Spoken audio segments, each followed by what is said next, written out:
Hi everyone. It's 11:20, so I think we will just get started. Maybe other people will roll in the next few minutes. So before we actually dive into the material I have prepared today, I would really like to take 1 minute to get to know you a little bit. So could you please raise your hand if you're working with quality? Okay, the majority is working with quality. Who is a developer? Awesome! Oh, that makes me really happy. Who is a manager? Or working perfect. So I think that I have, in the material I have prepared for today, I think that there is plenty actually for everybody. It should be full of useful insights and learnings for all sorts of skills. My name is Gio, short for Georgiana, and I am a quality engineering manager at Spotify. In the last 11 years, I have been working with development, testing, test development, and test management. Right, and that's about it when it comes to me. The reason I am here today is actually because I failed at hiring.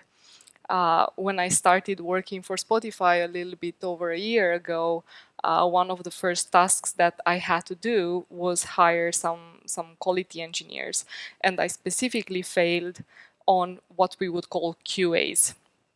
And the reason that happened, well, I analyzed that. We basically interviewed about 50 people. So our talent acquisition, they vetted 50 really strong candidates, and me and my team, we interviewed these people, and then in the end, we did not make an offer. So we completely failed. We interviewed for like 4 months without any results.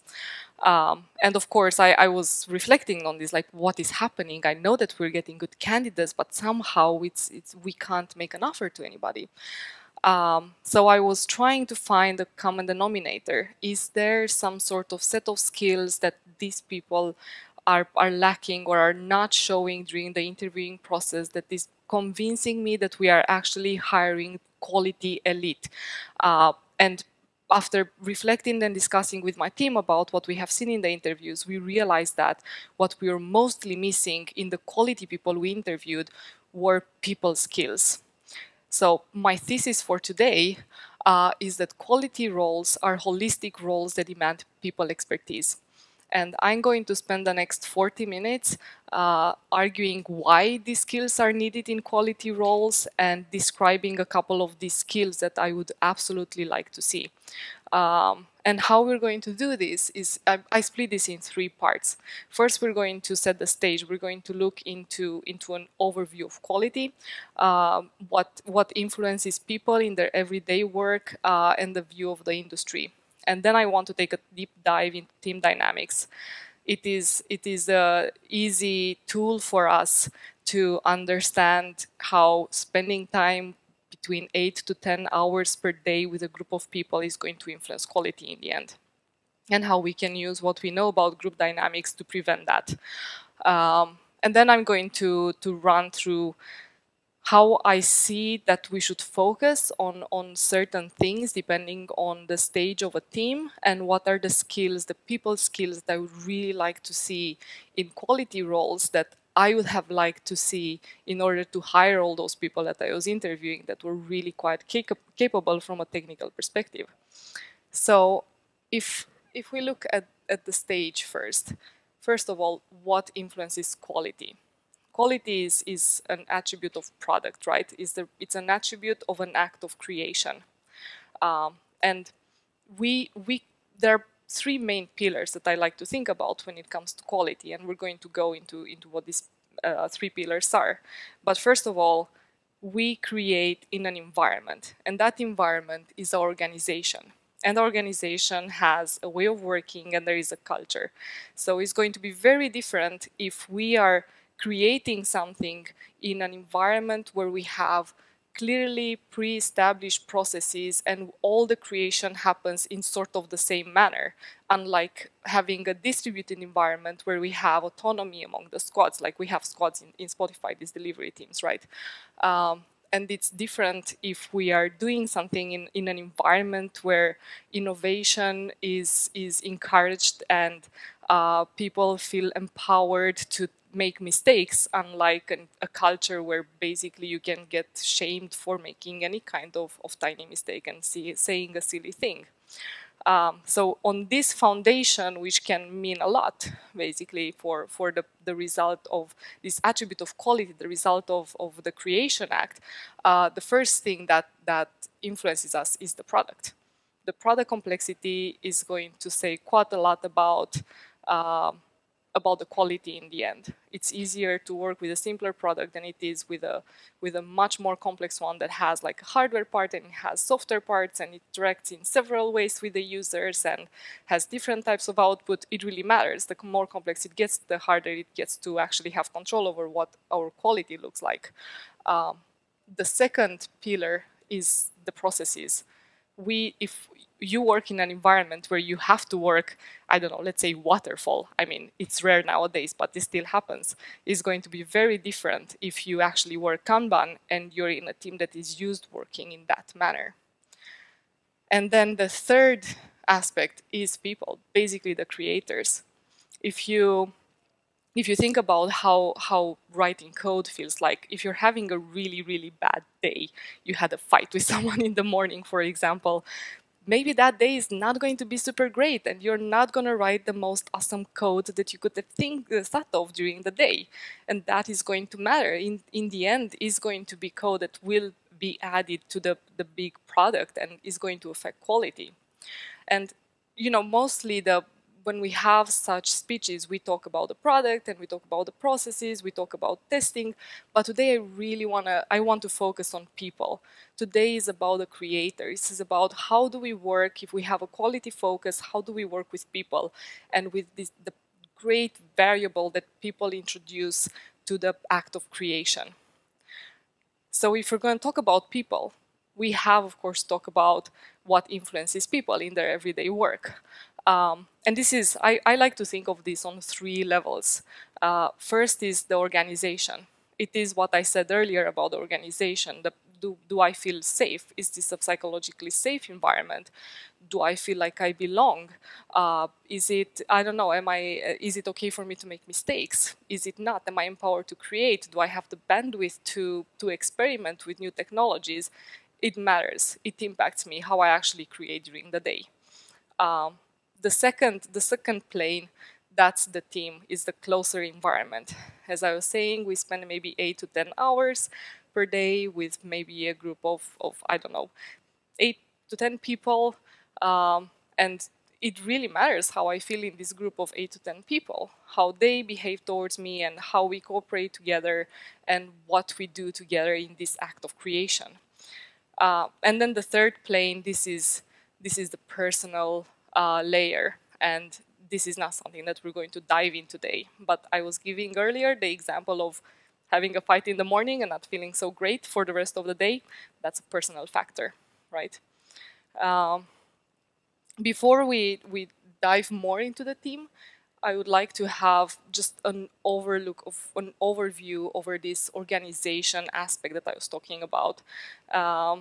So in order to understand organization, it's worth considering where is my company or my organization on the spectrum of industry. And in my mind, the industry looks kind of like this. We have at one end, we have some waterfall variations. There are still plenty of industries and companies out there that still work like that, like automotive. The car industry, unless it's Tesla, it's pretty waterfally. And then we have some companies that are trying to move from waterfall variations into agile. For example, banks, they try to do agile and they apply some Scrum or Kanban or something, and then they realize that their mindset is really not there yet, and that's the ascending curve in this agile variations part. I think most companies right now, they are agile. They work agile somehow. The mindset is there, and then they aspire to move further into continuous delivery or continuous deployment or whichever faster process there is out there. So if we assume that this is how the industry looks like, why does it matter? What do we care? First of all, we care because this is where our colleagues are coming from.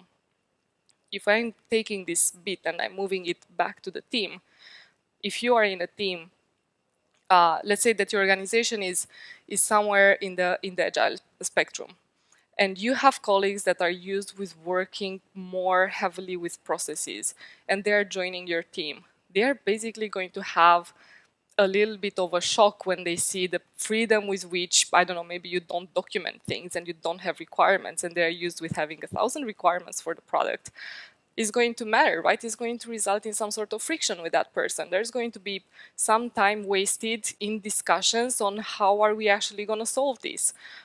If you have someone in the team that is coming from an environment where they have been used to working with continuous deployment, for example, and then they come in your organization that is kind of shaky still on the agile side, they're going to be frustrated from other points of view. And that is going to matter because they are your colleagues and they are the people you are working with. And if the collaboration is not excellent, that impacts quality in the end.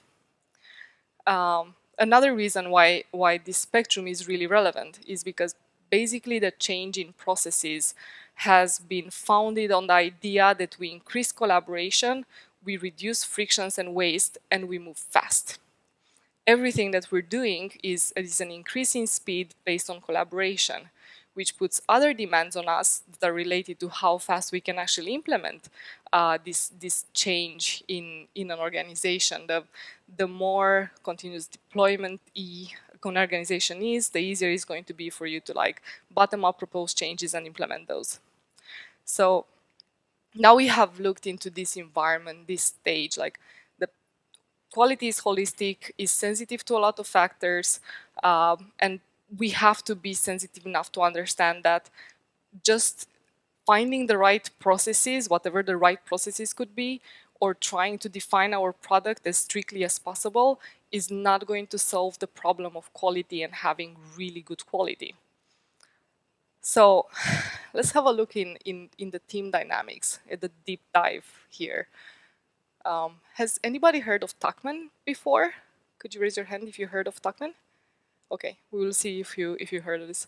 So Tuchman is a group analysis scientist who in 1965 proposed a model for team dynamics. He observed, analyzed, and then realized that absolutely all the teams on the planet, that it's a group of people with a common goal, that's a team.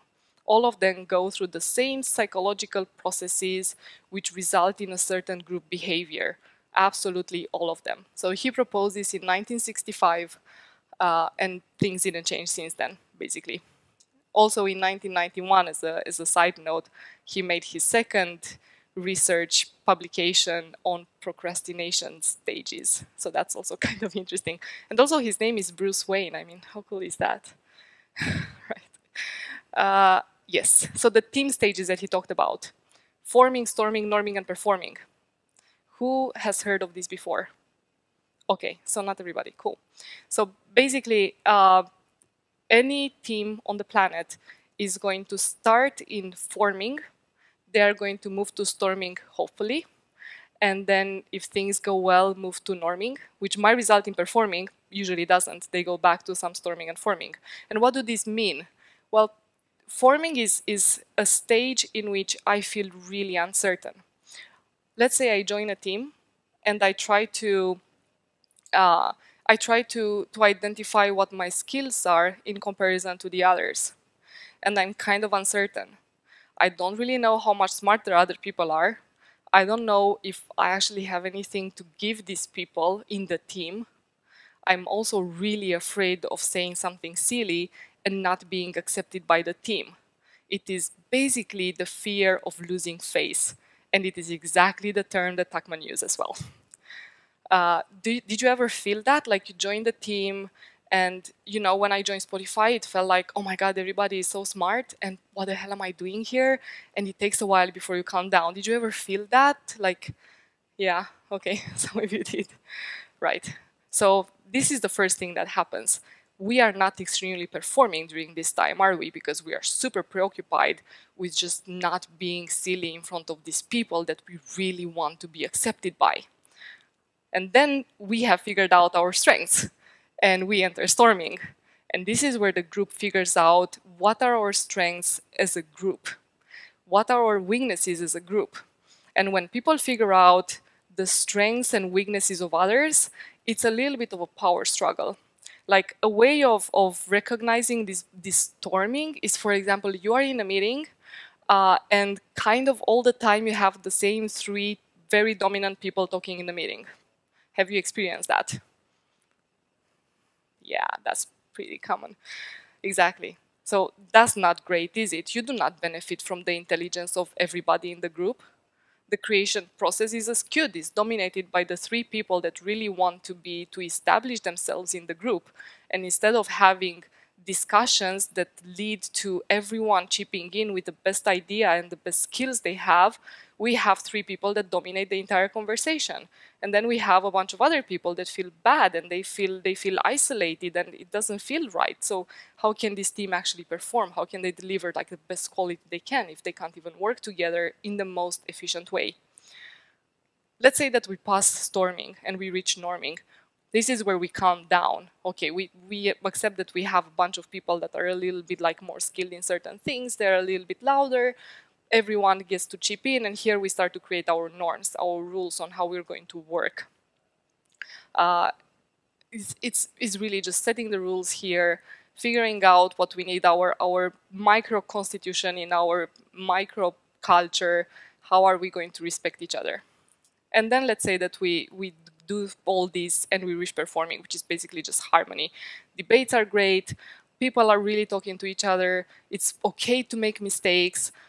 There is proper psychological safety in the group. We can try out new things and then get the feedback and like iterate on what we have learned and so on. The problem is, and there are like several problems with this, and why it matters is, first of all, because of the timeline. If we look statistically speaking on the face of the planet, and there's so much research on this subject basically, the forming stage, so that stage where everybody's pretty much afraid of each other, that lasts 2 months. There is like no team on the face of the planet that manages to terminate the forming phase earlier than 2 months. And then we go to storming, which happens to also be 2 months long. And also, statistically speaking, no team on the planet manages to properly exit storming in less than 2 months. Sure, there can be some exceptions where maybe you have known each other for a long time and you have worked together, but the second you get a new colleague, it starts all over again because you have to recalibrate with this person. So we have 4 months where basically we're doing nothing but struggling. In 4 months, a lot of things happen. We have things in production, we have created a bunch of stuff, and we have users on our product. And we have done that at our worst, when we're super afraid of each other, and we're like struggling, and we're consuming our like mental bandwidth on small things and small interactions, and we were really not at our best. So that's pretty bad. 4 months wasted on that, and we are out with something. That's tech debt. That's 4 months of tech debt, basically. Why else does it matter? Because of the success rate. Again, statistically speaking, only 20% of the teams of the planet actually make it performing. Everybody else is struggling in this big blob of norming, storming, forming, going back and forth, fighting, not liking each other, not agreeing with each other, and really not cooperating really, really well. That can't be good for quality, can it? And then we have another aspect, and this is the decision making. The closer we are to forming, the more we need a leader to make decisions for us. Like in an ideal world, while people are still forming, you do not vote. Please do not make decisions voting when informing, when you just started the group. Rely on your leader to make decisions for you, because it is the first way to make sure that nobody feels excluded. But there's also a problem, because the closer you are informing and storming and further away from the team-driven decision-making processes, the more you rely on your leader to be a really good person. And, you know, it happens that leaders make mistakes.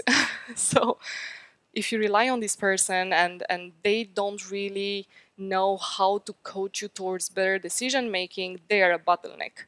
And you are susceptible to this bottleneck.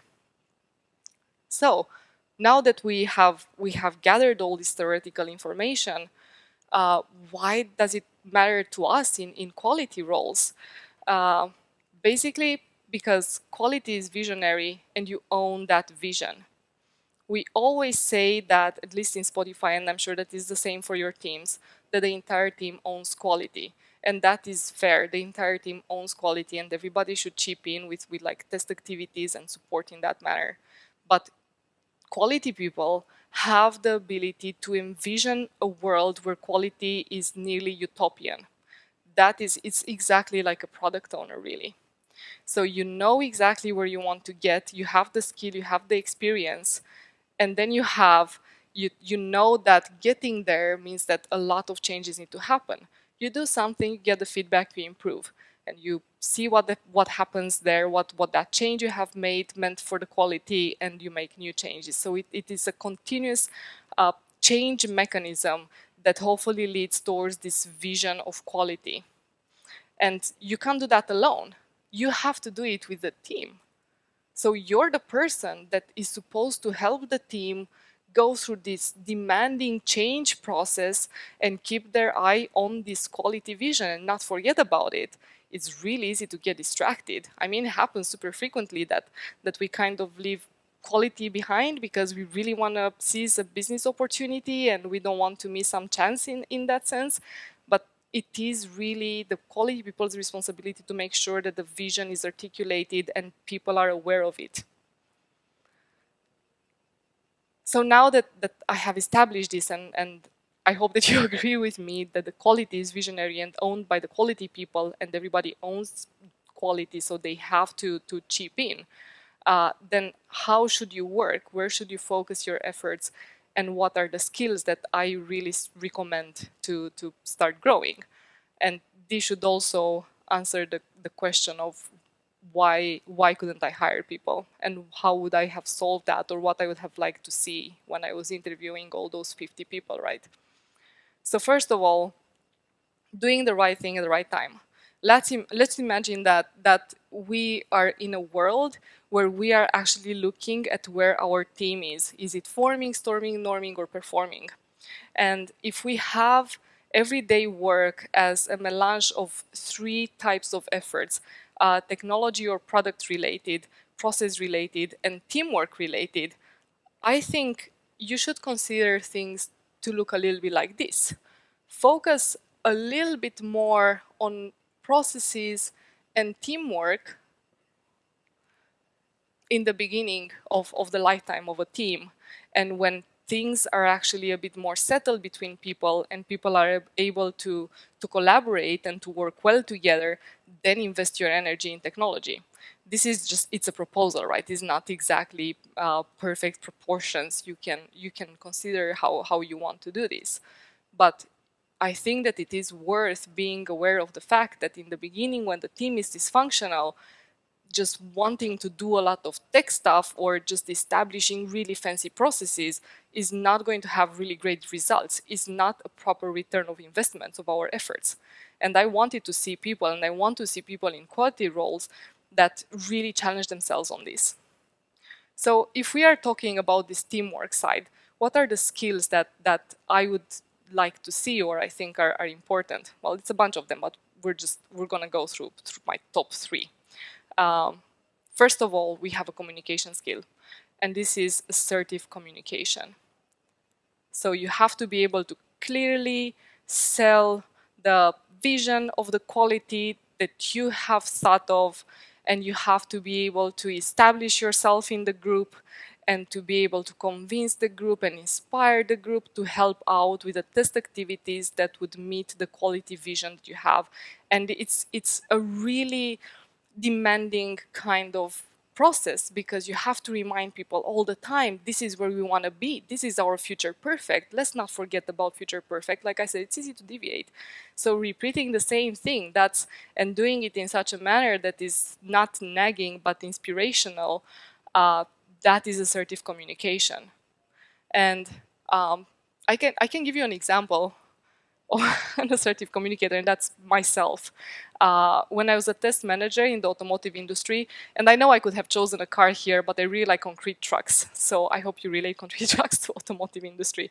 I was working in this automotive company, and it was fairly waterfally. And mostly they are like that because the main component or the main product is hardware, and then software is sort of secondary and attached to hardware.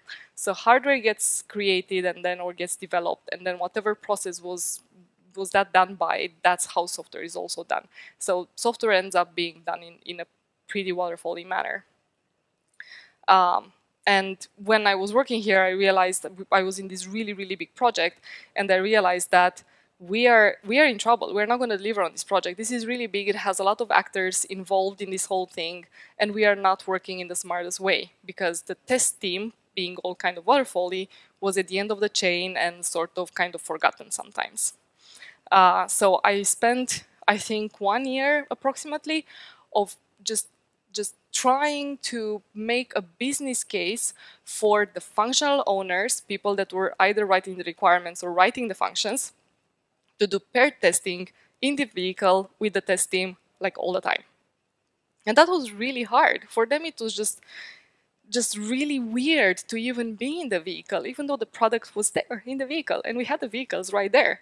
For them, it just felt natural to have the test team do that, and they would just, you know, do the requirements and maybe write the code or be in communication with the supplier, but not actually test. So for 1 year, I've been like, just trying to really convince them to create a habit out of actually sitting in a truck with the test team, discussing with the test team before making some change proposal, what it means for the holistic experience with the product. And after about 1 year, when things got quite dark in the project, they finally started doing that. And it was like a whole world was discovered. It's such a small thing for us because we are in this really much further ahead on the spectrum kind of companies right now. But for that organization, that was big, just actually working with the test team. The test team existed on the map, which was not done before. So after 1 year of just pretty much nagging everybody, they started doing this. And then, well, they continued doing this because I was relentless into just convincing them to do it continuously. And then I left the company. But then I talked to them a year later, and it seems like they don't actually remember a time when they didn't do this. It's pretty funny. They forgot that they used to actually never test together.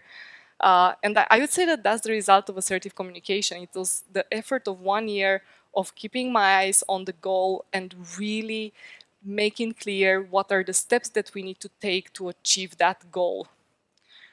Right, so this is a communication skill. Then there are two relationship-based skills that I would like to highlight here. One is cooperation and coordination. This is the ability to get the group to solve problems together, and to do so by asking the right questions without actually triggering defense mechanisms. So I actually have an example. I know very few people that work the way I would really expect a quality person to work. One of these people is actually my direct report, and is Peter, and he is super strong on this cooperation and coordination aspect. All the teams that he has been working in, he is the one that is always asking, what does this mean for us in 6 months from now? Are we actually doing the best we can? Is this really giving us value right now? If we are doing this right now, how are we going to scale this thing? And he has somehow managed to do this even when the teams were struggling with interactions. He has managed to bring like this critical thinking relentlessly in all the meetings they had. And these are the teams in which he worked are some of the most performing teams in Spotify, actually. And I strongly attribute this to him, to his ability to make people think together on solutions and the future and the long-term future. The second relationship-based skill, this is conflict resolution and negotiation, and actually managing to resolve conflicts. And I can give you another example from Spotify. We have a quality person. His name is Andre, and he's really senior. So as a senior person, what he does quite frequently is that he moves between teams and he stays with them. He stays with them for like 6 months, and he helps them solve some really big problem they have, basically. And at some point, he embedded with one of the teams in Spotify that was acting as a customer to an internal customer to another team in Spotify. And there was history between these teams. There was what mostly needed to happen between them was the flow of feedback on the quality of the product that the customer team needed from the supplier team.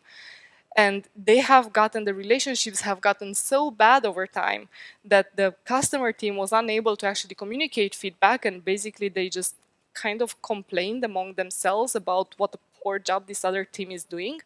And the supplier team had a really hard time accepting any feedback whatsoever. And they got really angry and really defensive when someone dared to say something about them. So the first thing Andre did in this embed was not to set processes. It was to convince all the parties involved that everybody has good intentions. And everybody is working really hard at doing the best they can. He didn't like make rules and interfaces and you put this bug in this in Jira and then use this type of language so you don't trigger like defense responses and whatnot. No, he managed to convince people that people are actually fundamentally quite good, and you don't start working in a good company like Spotify or like this type of companies with the intention of doing a really poor job for the rest of your career. So everybody suffers when things go bad. And somehow he's managed in about a month of this effort to calm the spirits down enough that he could start working on what was actually happening, like what are the tech issues we are having, what are the misalignments, do we actually need to have some process in place, or should we just resolve this by sitting together in an area, all our desks, and just open the channels for this type of communication? And then he took the deep dive in the tech part. But you see, the first thing he did was to think about people. And Peter, the first thing he did was to think about how do I get these people to think together and feel ownership for this vision that I have in mind. And I tried to work with people to make them see sense in and business purpose in actually working together. It is about working with people. The rest is easy. The technology, the processes, they are easy. You learn how to do that. People is tough, basically. So these are the top 3 skills to grow. But of course, this is not an exhaustive list. There are a bunch of other things. But if you start working with this is quite a lot of work already. And if you start doing all these things right, that's pretty amazing and pretty impressive. There are also a couple of anti-patterns. There are a few behaviors that I have seen that are really risky. So if we go back to this type of graph, there are people that just work with technology. And I can understand that. And this is in a way in which a lot of people fail. It's the comfort zone. Tech stuff is really comfortable, is what we know how to do. Exposing ourselves to people, conflicts, frictions, sensitivities regarding people interactions and reactions and so on, that's really tough. So a lot of people end up working mostly with technology, and the problem with that is that besides not benefiting from the collective intelligence of the group, you also kind of risk becoming a gatekeeper, a quality gatekeeper, which basically just takes the team back about 20 years. We don't want that. We want the team to be able to collaborate, to think about issues together, to brainstorm and think solutions together.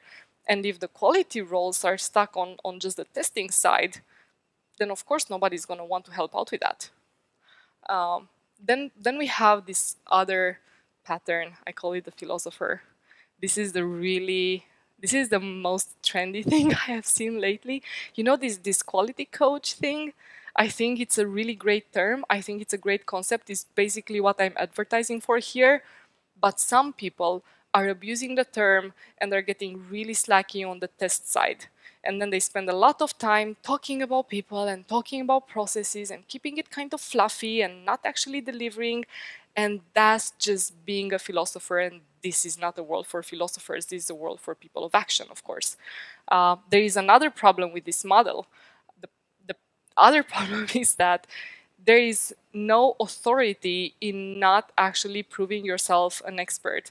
So that there are some levels of power, some levels of or types of influences that you can use. And when we are in a team, the only way we can get ourselves accepted is by proving that we are experts. That's called expert power. If there is a quality person that works with people, processes, and fluffy stuff, and they don't deliver, they are never going to convince a team that they are worth following in their vision. So please don't be the philosopher. Just a last iteration, just a reminder, like this is how I think things should look like. Think about balancing the team effort with the technology effort, and what is the best return of investment that you can do over the day. Is it more worth it today to write 10 test cases, or is it more worth it to take these two people that are usually really loud in meetings and give them the feedback that, hey guys, you know, maybe you should just create some space for this other person to talk as well, because they might have some really good ideas. For example, it could be a really good return of investment rather than anything else. Yeah, so now we went through these 3 parts of the talk, and I think it was kind of a lot of information. There is like theoretical information, and then there are the examples and so on. So if you feel like it has been maybe a little bit too much, I would like you to take one thing with you after today.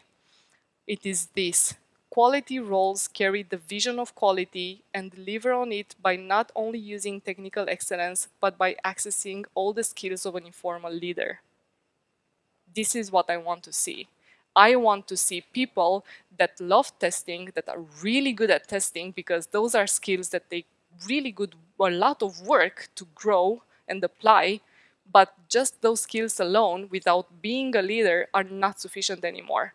It's not taking us further in the industry, and it's not changing either the well-being of the teams or the quality roles in the future.